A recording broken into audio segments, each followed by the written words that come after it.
Bom dia, moçada! Tudo bem? Aqui quem vos fala é o professor Eugênio Bastos, canal Geogênio, a serviço dos alunos que gostam de estudar e passar em concursos. Moçada, vamos fortalecer o canal, se inscrevam no canal, dê aquele like, deixe os seus comentários e compartilhe o vídeo, ajudando dessa forma o professor Eugênio Bastos a democratizar o ensino da geografia.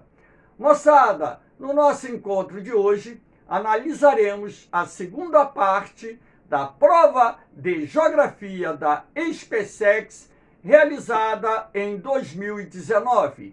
No nosso encontro, analisarei as questões da 7 até a 12. Espero que vocês gostem dos comentários. Tamo juntos, moçada! Vamos nessa que tá bom a beça! Questão de número 7. China e Índia são dois gigantes que possuem inúmeras semelhanças, como, por exemplo, o fato de serem os países mais populosos do mundo e fazerem parte dos chamados BRICS. Apesar disso, guardam inúmeras características que os diferenciam entre si. Sobre as diferenças entre esses dois gigantes, podemos citar os fatos que, enquanto a Índia baseia sua matriz energética no petróleo, já temos um erro aqui, a matriz energética indiana é baseada no carvão mineral e não no petróleo. E na energia nuclear. A energia nuclear tem uma participação muito pequena na matriz energética indiana. O carvão mineral, por exemplo, as usinas hidrelétricas, ou seja, a matriz hidrelétrica, o petróleo, são muito mais importantes do que a energia nuclear para a geração da energia na Índia. E a China prioriza o gás natural e o carvão mineral. A principal fonte de energia da China, de fato, é o carvão mineral, mas o gás natural vem abaixo, por exemplo, do petróleo, bem abaixo das fontes renováveis, enfim.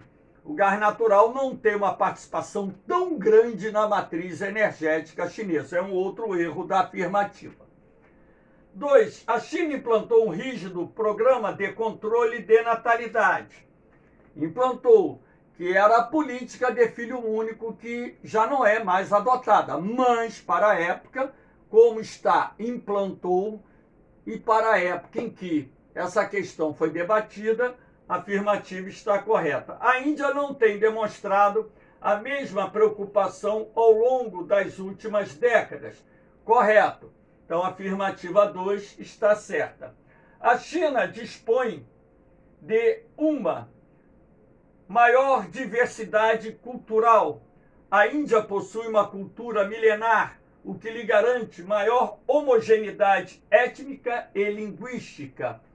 Não, tanto na China como na Índia, você não tem essa homogeneidade étnica e linguística. Na verdade, existem diferentes grupos étnicos na composição da população. Claro que você tem aqueles grupos majoritários, mas você não pode falar em homogeneidade.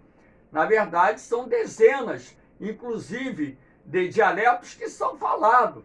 Na Índia, por exemplo. Na China, você tem, na composição da população, a etnia Han, a etnia mongol, a etnia coreana, os manchus, os iugures, os tibetanos e por aí vai. Então existe uma diversidade muito grande, né, nessa questão também da composição étnica. E quando você fala em cultura, as duas culturas são milenares, com uma diversidade bastante significativa. Então a afirmativa está errada. O modelo econômico chinês privilegiou a produção industrial.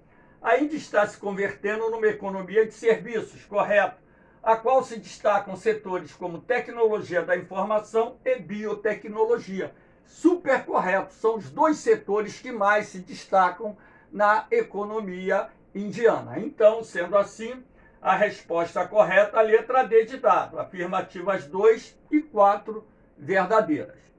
Vamos à questão de número 8. Desde os primitivos rabiscos em uma placa de argila ou em peles de animais até a difusão maciça de aplicativos de localização e de navegação em smartphones, o uso de mapas é uma necessidade vital para o homem. Sobre esse assunto, considere as seguintes afirmativas. Diferentemente dos meridianos, que possuem sempre o mesmo diâmetro, sim, verdade, meridiano formam arcos de 180 graus. Os círculos que representam os paralelos diminuem de tamanho à medida em que se afastam do Equador, em direção aos polos, correto. Os paralelos são aquelas linhas imaginárias que circundam o globo terrestre no sentido leste-oeste ou oeste-leste, como queiram interpretar. Então, quanto mais próximos nós nos encontrarmos dos polos, menores serão os diâmetros dos paralelos, ao contrário dos meridianos, que formam arcos de 180 graus e todos têm exatamente o mesmo tamanho. Afirmativa correta. As escalas podem ser gráficas ou numéricas, correto. As representações em escala pequena mostram áreas pequenas, errado. Representação em escala pequena mostra áreas muito grandes, ok? Então, a escala é pequena quanto maior for a diminuição de um determinado espaço para que ele possa ser representado no mapa. Então, para que você represente áreas muito grandes em um mapa, é preciso reduzir o tamanho mais vezes, razão pela qual a escala é menor. Então, aqui está errado. Mostrem áreas pequenas e com muitos detalhes, que é um outro erro. Quanto mais você reduzir o espaço para que ele possa ser representado no mapa, menor riqueza de detalhes esse mapa apresentará. Então, afirmativa 2, errada. 3. A distorção de áreas, de formas ou de distâncias pode ser eliminada quando as projeções afiláticas são empregadas na confecção de um mapa. Errado. As projeções afiláticas, elas geram distorções de áreas, das formas e de distâncias. Ela pode até não gerar tanta distorção, mas elas geram. Então, não são eliminadas. Não tem como você eliminar, independentemente até do tipo de projeção cartográfica que você utilize, né, eliminar 100%, né, as formas dos continentes, as áreas e até mesmo as distâncias. Então, as projeções afiláticas, elas conseguem reduzir ou essas distorções, mas eliminar, não. Então, a afirmativa está errada.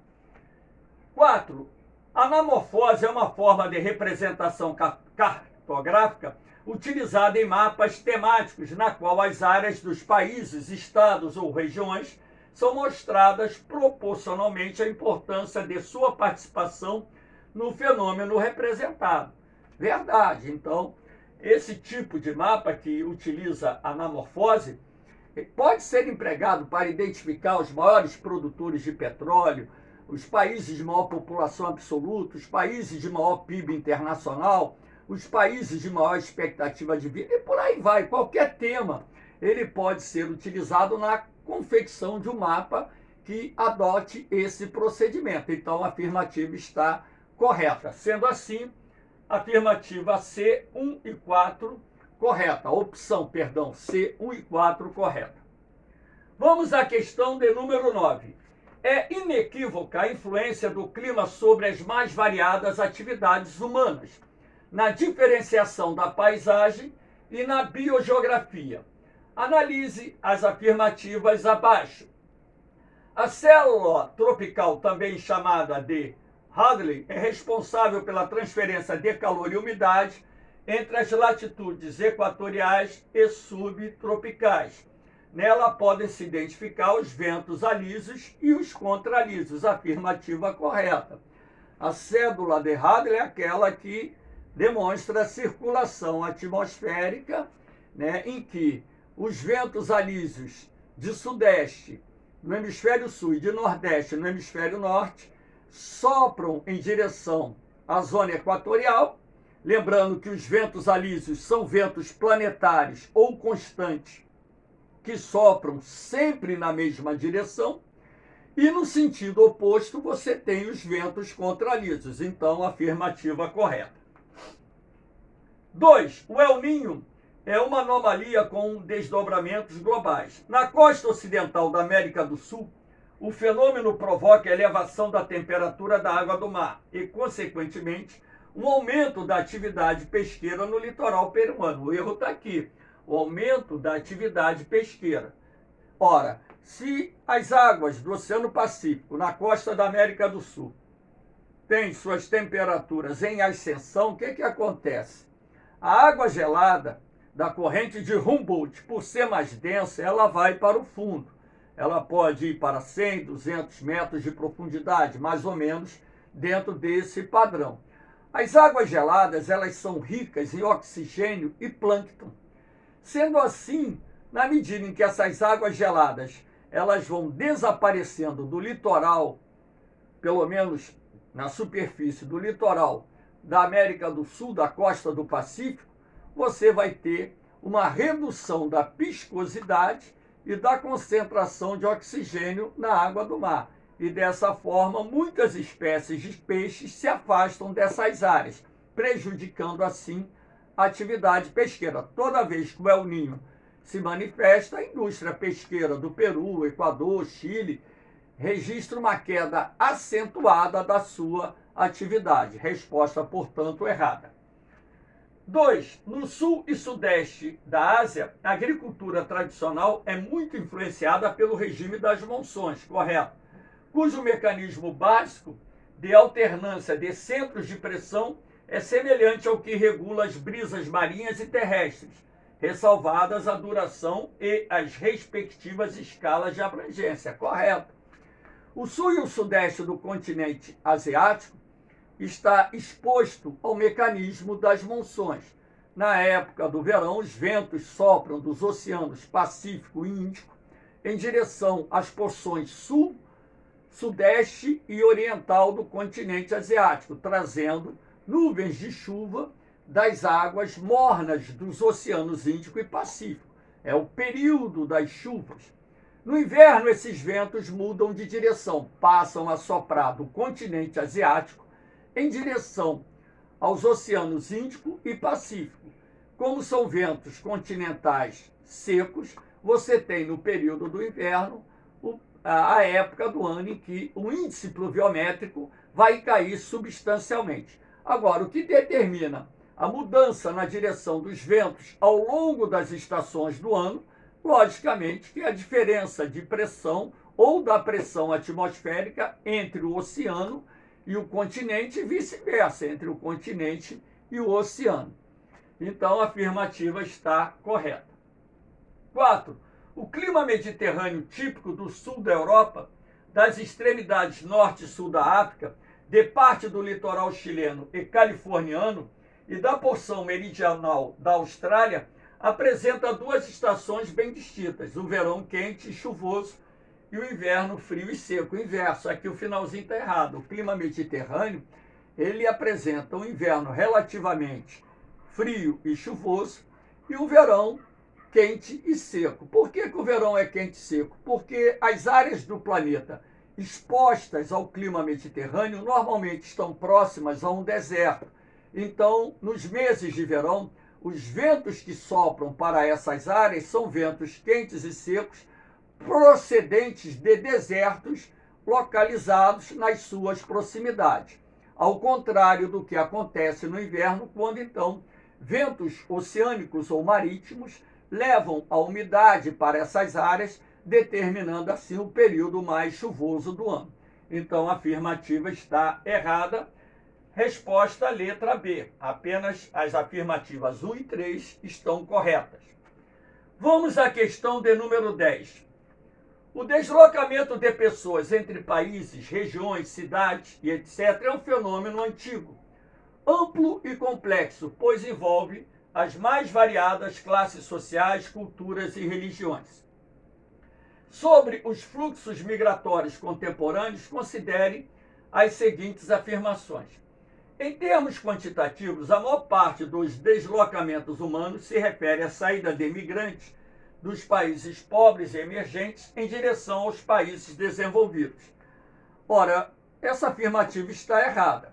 Em que sentido ela está errada? Olha só, em termos quantitativos, a maior parte dos fluxos migratórios ocorrem entre países desenvolvidos, até mesmo porque existe uma facilidade maior para que a mão de obra com maior nível de qualificação possa migrar de um país para o outro. Agora, se falasse que o principal destino dos imigrantes que saem dos países em desenvolvimento é os países desenvolvidos, aí você consideraria a afirmativa correta. Então, os maiores fluxos migratórios ocorrem entre países de mais alto IDH. Então, essa afirmativa aqui está errada. 2. Na última década, a América Latina e o Caribe contribuíram com o maior contingente de emigrantes. Emigrantes, pessoas que saem de um país para viver no outro, seguidos pela África Setentrional. Errado. Os dois continentes que mais contribuem, Ásia e África, e não a América Latina. 3. Países do Oriente Médio, como Catar, Emirados Árabes Unidos, Arábia Saudita, Kuwait, recebem muitos migrantes oriundos do sul da Ásia, Paquistão, Índia e Filipinas. Correto. Não só do sul da Ásia, mas também recebem imigrantes procedentes do próprio continente africano. A população desses países tem uma participação expressiva de imigrantes na sua composição. Muitos são trabalhadores que vão trabalhar principalmente na construção civil. 4. A drenagem de cérebros é um grande problema para os países de origem desses fluxos, pois afeta a sua capacidade tecnológica, comprometendo o seu desenvolvimento. Correto. Então, a drenagem de cérebros significa a migração de trabalhadores altamente qualificados, como, por exemplo, os cientistas. Agora, se você perde trabalhadores com nível de qualificação profissional muito elevado, isso irá comprometer o desenvolvimento econômico dos países de origens desses cientistas, desses trabalhadores qualificados. Sendo assim, a afirmativa está correta. Temos a letra E, afirmativas 3 e 4 corretas. Vamos à questão de número 11. Segundo o geógrafo Aziz Absaber, existem grandes extensões do território brasileiro em que vários elementos naturais, clima, vegetação, relevo, hidrografia e solo, interagem de forma singular, caracterizando uma unidade paisagística. São os chamados domínios morfoclimáticos. Entre eles ocorrem faixas de transição. Sobre os domínios morfoclimáticos e as faixas de transição, considere as seguintes afirmações. Primeira, a exuberância da floresta amazônica contrasta com a pobreza de grande parte de seus solos, geralmente ácidos, intemperizados e de baixa fertilidade. Correto. E muita gente não entende como a floresta amazônica, a mais exuberante floresta do planeta, pode se desenvolver no ambiente de solos tão pobres. A resposta é simples. A floresta se alimenta de si mesma. Ou seja, a reciclagem da matéria orgânica morta, derivada da fauna e da flora, se decompõe muito rapidamente em ambientes dominados por clima úmido. Sendo assim, na camada superficial do solo, você tem alguns centímetros, 10, 15, 20, 30 centímetros de humus. Humus é matéria orgânica decomposta, é rico em elementos minerais. É dali que as raízes subtraem a maior parte dos nutrientes necessários para alimentar as plantas. Então, a afirmativa está correta. A lixiviação é a lavagem do solo provocada pela água da chuva. 2. Tipicamente associados à campanha gaúcha, os campos apresentam o relevo com suaves ondulações, as coxilhas, correto? Cobertas principalmente por gramíneas. Os campos que dominam, as pradarias que dominam a região da campanha. Neste domínio há um preocupante processo de desertificação advindo de anomalias climáticas observadas nas últimas décadas. Aqui está errado. Não é um processo de desertificação que está em curso em áreas da campanha gaúcha, como, por exemplo, São Mateus do Sul. Na verdade, o que está acontecendo ali é um processo de arenização, que decorre do manejo inadequado do solo para práticas agropecuárias. Dessa forma, se intensifica a erosão laminar ou de lençol, aquela erosão que se processa na superfície do solo, e os ventos removendo essas partículas de areia e de solo acabam contribuindo, de certa forma, para a formação de dunas que darão origem a paisagens semelhantes a um deserto. Não tem nada a ver com a questão climática. Na verdade, o processo de arenização se deve à fragilidade dos solos encontrados em áreas da campanha gaúcha, associadamente ao manejo inadequado do solo para práticas da agropecuária, o pastoreio, por exemplo, e a agricultura.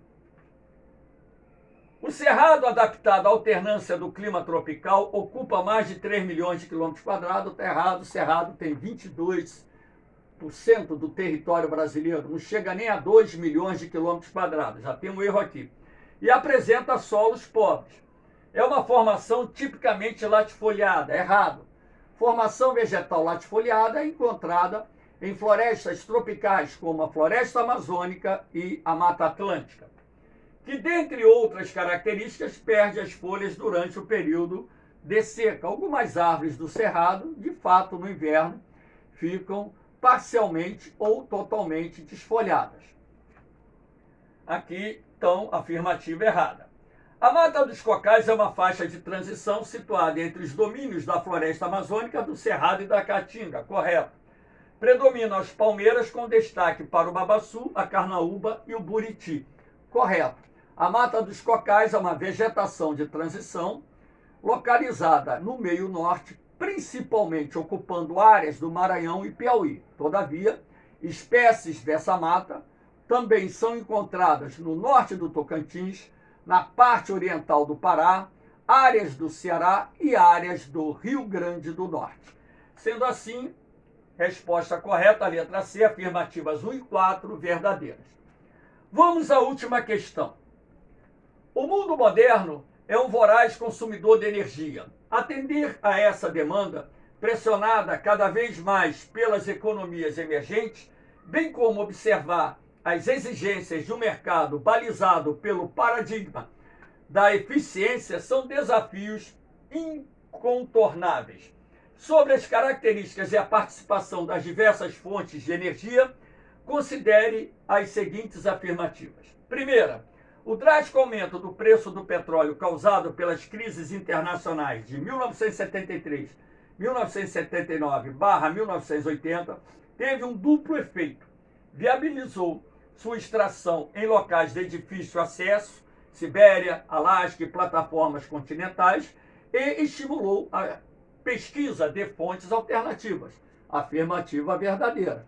Essa crise do petróleo foi um dos fatores que levaram à intensificação das pesquisas para identificação de outros campos petrolíferos mundo afora, inclusive aqui no Brasil. E também estimulou o desenvolvimento de fontes de energia alternativas, inclusive no Brasil, lembrando que aqui nós lançamos o Proálcool para reduzir a dependência do Brasil em relação à importação do petróleo. 2. Impulsionado pelas políticas de redução das emissões de CO2 adotadas pela China, o gás natural já é, desde 2010, a segunda fonte de energia mais utilizada no mundo. Errado. A segunda fonte de energia mais utilizada no mundo é o carvão mineral. O primeiro é o petróleo, o segundo é o carvão mineral. 3. Fontes de energia como o etanol e o biodiesel despontam atualmente como excelentes alternativas, pois apresentam os seguintes benefícios: poluem menos que os combustíveis fósseis, geram vários empregos no campo e dinamizam a economia por conta do seu efeito multiplicador. Correto. Então, essas duas fontes de energia que compõem o que nós chamamos de agroenergia, que são fontes de energia derivadas da agricultura, têm sido importante para a redução, inclusive, da dependência do petróleo em alguns países do mundo, inclusive aqui no Brasil. 4. Isenta de impactos ambientais, a energia eólica, já temos um erro aqui, isenta de impactos ambientais. Os parques eólicos podem provocar a morte de aves, a morte de morcegos, comprometem os ecossistemas costeiros, né? Os ruídos gerados pelos aerogeradores, ruídos de baixa frequência, também são prejudiciais, inclusive aos seres humanos, e por aí vai. Vem conquistando cada vez mais espaço na matriz energética de países como a China, EUA, Alemanha, Espanha e Índia. Tá certo, China, Estados Unidos, Alemanha, Espanha, Índia são alguns dos países que mais investem no desenvolvimento da energia eólica. Quanto aí, o finalzinho está correto. Países como França, Ucrânia, Japão, Coreia do Sul continuam a ter nas usinas nucleares uma importante fonte de energia, mesmo com problemas relacionados à destinação dos seus rejeitos, à pressão da opinião pública e aos altos custos de construção e manutenção. Correto. São países onde a energia nuclear tem uma participação significativa na matriz elétrica. Matriz elétrica. Então, boa parte da energia elétrica gerada nesses países provém das inúmeras centrais nucleares ali localizadas. Então, a afirmativa está correta. Sendo assim, nós temos a letra B. Afirmativas 1, 3 e 5 corretas. Moçada, espero que vocês tenham gostado dos comentários, da análise, da prova. Deixe aquele like, se inscrevam no canal, compartilhem o vídeo, deixem seus comentários e ajudem o professor Eugênio Bastos a democratizar o ensino da geografia. Um forte abraço, um beijão no coração de vocês. Eu vou, mas eu volto, hein? Fui!